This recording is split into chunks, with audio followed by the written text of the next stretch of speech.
Berna, malapit ng birthday ng anak mo. Magpapaparty ka ba? Tanong ni Judy sa kanyang anak. Di ko pa alam, ma. Sobrang busy ko kasi sa trabaho eh. At di ko na talaga alam kung paano hahatiin yung oras ko. Anak, sabi ko naman kasi sa'yo noon, ikaw na lang mag-manage ng asyenda natin. Nang sa ganun, ay hindi ka ganong ma-stress. Tingnan mo ngayon nga, nagbunga na yung pagpili mo. Ma, may share din naman tayo sa bangkong pinagtatrabuhan ko ah. May share nga tayo. Pero mas mainam pa rin kung ikaw mismo ang magpapatakbo. Ma, na-stress na nga ako kahit manager lang ako. Tapos gusto niyo pa akong sabihan na ako yung mamahala. At teka nga, bakit napunta sa trabaho ko yung usapan natin? Eh ikaw yung unang nag-iba ng topic, anak. Huwag mo nga isisi sa akin. Hay nako, ewan ko na lang talaga sa inyo. Tumatandaan na talaga kayo, mama. Ang dali-dali nyo nang makalimot. Hindi ko nakalimutan ah. Baka ikaw. Dahil sa sobrang busy mo dyan. Nakalimutan mo ng kaarawan ng anak mo. Wala ka na nga oras sa kanya. Wala ka pang plano sa kaarawan niya. May plano naman ako, ma. Sadyang marami lang talaga akong iniisip ngayon. At pinoproblema ko pa kung saan ako kukuha ng pera para sa gagawing party. Aba, naubos ang pera mo, Berna? Grabe ka naman. Halos libre ka na nga lang dito sa bahay. Kasi ako yung bumibili ng lahat ng pagkain at bayarin ng kuryente at tubig. Tapos sasabihin mong wala ka ng pera? Ma, marami akong inaasikaso. Huwag ka kayong magulo. At total, apo niya naman niyang si Kitty. E di, ikaw na lang yung magpagasto sa lahat ng babayaran sa gagawing party. At diba, ikaw din naman yung may idea niya na. Aba Berna, baka nakakalimutan mo na marami rin akong gagawin sa pera ko. Ma, sige na. Ikaw na lang yung bahala, okay? Give mo na lang yan sa apo mo. Total, sa lahat ng birthday niya, ako naman yung gumagastos, di ba? Huwag mo na akong bula-bulahin, Berna. Responsibilidad mo yan bilang ina. Hindi ka ba nahihiya? Kahit matanda ka na, ako pa rin yung naghahanda ng pagkain sa birthday mo. Dahil ina mo ko. Kaya nga ma, ikaw na lang. Total, nakaya mo ang gawin sa akin na anak mo eh. Sa apo mo pa kaya, di ba? Kaya sige na. Give mo na lang yan kay Kitty. At alam kong matutuwa yung bata. Ewan ko ba sa'yo, Berna? O sige na nga. Titingnan ko sa credit card ko kung magkano ang laman nito mamaya. Ma, ako na lang yung titingin ng balance mo para mas mabilis. Dahil sa mahaba-haba pa naman ang pila. At sobrang init. Baka ma-stroke ka. Wag na. Ako nang pipila. Alam ko namang kukupitan mo ko. Ikaw pa. Grabe ka ma, anong kukupitan? Di ah. Sos, huwag ka nang magrason pa dyan. Akala mo naman di kita kilala, Berna. Hay naku, bahala ka nga dyan, mama. Ikaw na nga lang tinutulungan, ayaw mo pa. Bahala ka rin sa buhay mo. At baka kupitan mo pa yung pera ko. Baka nakakalimutan mo na para sa kaarawan to ng anak mo. Okay. Makalis na nga. Basta mama, ikaw nang bahala sa gastusin ha. Sabihan mo na lang ako kapag may ready funds na. Para sa ganon, sasamahan kita sa pagbili ng mga decoration at pati na rin sa pagkain. Huwag mo na akong samahan pa, Berna. May nakita ko sa cellphone ko na marami na ngayon nag-aayos para sa mga birthday. Kaya't mag-hire na lang tayo. Para sa ganon, wala na tayong aalalahanin pa. Ay nako, ang bongga mo na talaga ngayon, mama. Aba, ako pa ba? Porket matanda na ako. Alam mo naman yung ginagawa sa makabagong panahon. Tinuruan mo kasi ako mag-cellphone. O sige, maalis na ako. O sige, baka pupunta ako mamaya sa bangkong pinagtatrabahuhan mo para doon na rin ako mag-withdraw, iha. Sus, hihingi rin naman pala ng tulong, napaka-arte pa. Saad ni Berna at agad na lamang nag-roll eyes bago tuluyang umalis at pumunta sa kanyang opisina. Dali-dali naman siyang pumunta sa bangko upang asikasuhin ang isang pagpupulong na kailangan niyang daluhan. Ma'am Berna, kayo na lang po yung hinihintay. saad ng isa sa mga empleyado sa bangko. Ganun ba? Napagsabihan mo na ba si Kyla? Na siya munang bahala dito habang wala ako. Ay opo ma'am, parating na rin po yun. O sige, salamat Amy. Walang anuman ma'am. Sagot ng empleyado at agad namang pumasok na sa loob. Habang si Kyla naman na isang supervisor sa kanilang bangko ang naka-assign muna para mag-entertain ng mga kliyente tungkol sa pag-o-open ng mga account sa ATM. Good morning Ma'am Kyla. Bati sa kanya ng isa sa mga guard. Tumungo lamang siya bilang sagot. Andito na ba yung mga kliyente natin? Hindi po namin alam ma'am. Pero baka parating na ho. Good. Dahil ayoko sa lahat na ako yung pinaghihintay. Mataray nitong sagot. Hindi nagtagal, ay agad din namang dumating ang kanilang mga kliyente at hindi niya akalain sobrang nakakapagod pala ang trabaho bilang manager. Ma'am Kyla, mabuti nga po at pumayag kayo na ikaw muna yung papalit kay Ma'am Berna. Inosenteng tanong ng isang empleyado. Actually, ayoko sana. Kasi nga 'di ba, supervisor ako dito at mataas pa ang posisyon ko kay Berna. Pero sad to say, major shareholder ang ina ni Berna dito sa bangko, kaya hindi ko siya matatanggihan. Okay? Ay, ganun po ba ma'am? Kaya po pala. Yes. Kaya kung ayaw mong sa'yo maibunton lahat ng pagkabwisit ko, bumalik ka na sa trabaho mo. Ang aga-aga nakikimarites ka. Saway ni Kyla, kahit medyo napahiya naman ang empleyado at agad nang bumalik sa kanyang ginagawa. At pinagpatuloy na rin ni Kyla ang kanyang trabaho. Ay, sa wakas, tapos na rin ako. Nakangiting saad niya.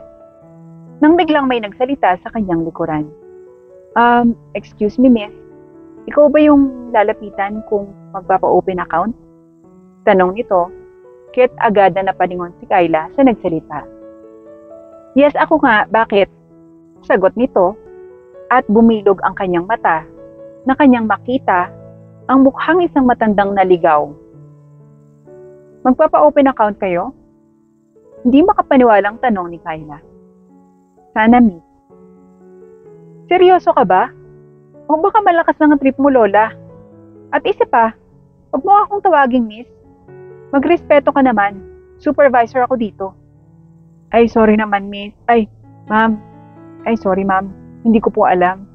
And yes, seryoso po ako. Mukha po ba akong nagbibiro? We, Lola, baka di kayo nakainom ng gamot nyo. Kahit napadpad kayo dito. Bangko ho ito at hindi ito mall. Alam ko po ma'am, magtatanong po ba ako ng open account kung hindi ko alam na bangko ito? Ay, aba, ang taray mo rin ano. Alam mo, wisit na nga ako sa trabaho kong ito ngayon. Dadagdag ka pa. Sige na nga, kung magpapa-open account ka, siguraduhin mo lang na malaking pera yan ha. Sa gayon, may benepisyo rin yung bangko ito. Sure. Magdedeposito lang sana ako ng 1 milyon. Ano? 1 milyon? Baliw ka ba? Hindi ako baliw, iha. Kaya't gawin mo na lang yung trabaho mo. Ay, aba. Nag-uutos pa. Iba talagang trip mo sa buhay dito, no? Pwes, umalis ka na lang dito at wala ako sa lugar para makipaglaro sa'yo. Chupi! Miss, seryoso ako. At bakit hindi ka ba naniniwala? Ba't nagtatanong ka pa? Nakita mo ba yung mukha mo sa salamin? O ayan, tingnan mo kung may maniniwala sa'yo.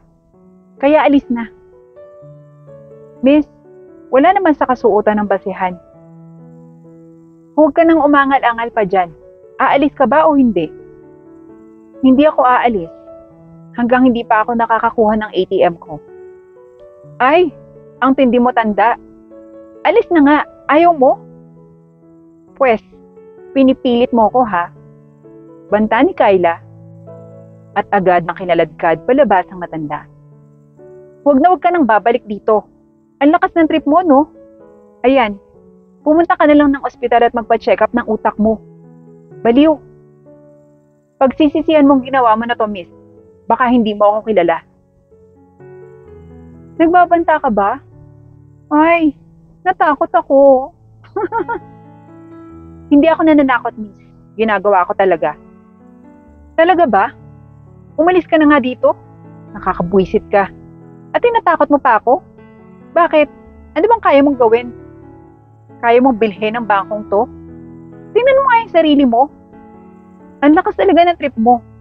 At baka gusto mong tumawag pa ako ng mga pulis at sabihin nakadrugs ka. Miss, huling banta ko na to sa'yo. Tumigil ka na at papasukin mo ako sa loob at gawa ng account. Kahit kailan, hindi ka na makakapasok pa sa loob, okay? Ang tigas-tigas talaga ng utak mo. Umalis ka na nga. Hindi ako aalis dito. At baka ikaw ang aalis kapag nalaman mo ang totoo. Ewan ko sa'yo. Ang lakas ng trip mo. Akala ko ba mga teenager lang yung nalululong sa droga? Pero bakit pati matatanda na rin yata? Pwes, inubos mo ang pasensya ko, iha. Malamig na saad ng matanda. Sa pagkakataong ito, ay agad namang kinabahan si Kyla. Subalit nagpanggap pa rin siya na walang pakialam. At bakit? Anong gagawin mo? Tatawag ka ba ng pulis? Go lang.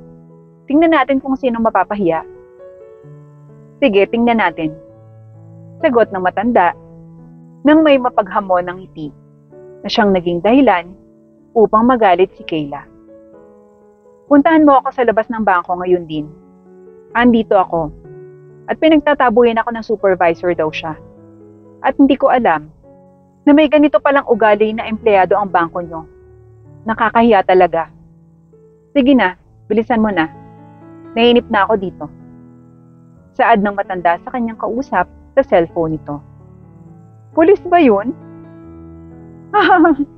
Ang lakas talaga ng trip mo, tanda. Hay nako, makaalis na nga lang. Mamamatay ako sa katatawa sa mga ginagawa mo. Nagpapanggap siyang may kausap kahit wala naman. Natatawang saad ni Kyla at aalis na sana siya nang biglang lumabas si Berna. Mama, ano na bang kaguluhan to? Miss Berna? Gulat na tanong ni Kyla. Kyla, anong kaguluhan to? At mama, bakit nasa labas kayo? Anong ginagawa niyo dito? Istorbo kayo sa meeting ko. Teka nga, Miss Berna? Mama niyo ang matandang ito? Oo, Kyla. Bakit? Nagtataka ang tanong ni Berna. Ay, wala po, ma'am. Kinakabahang sagot na lamang ni Kyla at biglang nalumo sa kanyang nalaman. Mama, care to explain this thing? Well, Berna, anak, alam mo naman siguro na mabait akong tao. Pero kailangan na nating tanggalin ang babaeng yan. Ha? Bakit naman? At hindi tayo basta-basta nagpapatalsik ng mga empleyado, mama. Lalo na isa siyang supervisor. Wala akong pakialam kung sino siya at anong posisyon niya. Sabihin mo kay Anton, kung gusto niyang hindi kukunin lahat ng ininvest ko, ay tatanggalin niya ang walang iyang babaeng ito. Akala mo kung sino? Ang tapang-tapang. At ipinagtabuyan niya ako at kinaladkad palabas ng bangko. Ano? Nagulat ka ba? Hay nako. Alam mo naman, Bern, ang panahon ngayon. Puno ng plastic at manloloko. Kaya't ayan, kailangan mong magbalat kayo para lang malaman mo kung sino talaga ang totoong kulay nila. Kayla, totoo bang lahat ng sinasabi ni Mama? Sorry po, Miss Berna. Hindi ko po alam na mama niyo pala siya. Akala ko po kasi nagtitip lang siya eh. Berna, huwag mong pairalin yung pagkamaawain mo. Ang ganyang mga ugali ay hindi kailanman deserve na bigyan ng isa pang pagkakataon. Isipin mo nga, nire-respeto lang nila ang mga taong kilala. Kaya pala, kawawa ang mga mahihirap. Dahil siya mismo ang nagpapatunay na kailangang maliitin ang mga mahihirap. Ma'am, Berna, please maawa po kayo. Sorry, Kayla. Pero tama ang mama. Pasensya ka na talaga. Saad ni Berna, at agad na tinanggal siya sa kanyang pagiging supervisor sa kumpanya. Agad namang nagkalat ang naging balita tungkol sa ginawa ni Kayla, kung kaya't naghirap siya dahil wala siyang nahanap na trabaho dahil wala nang tumanggap sa kanya.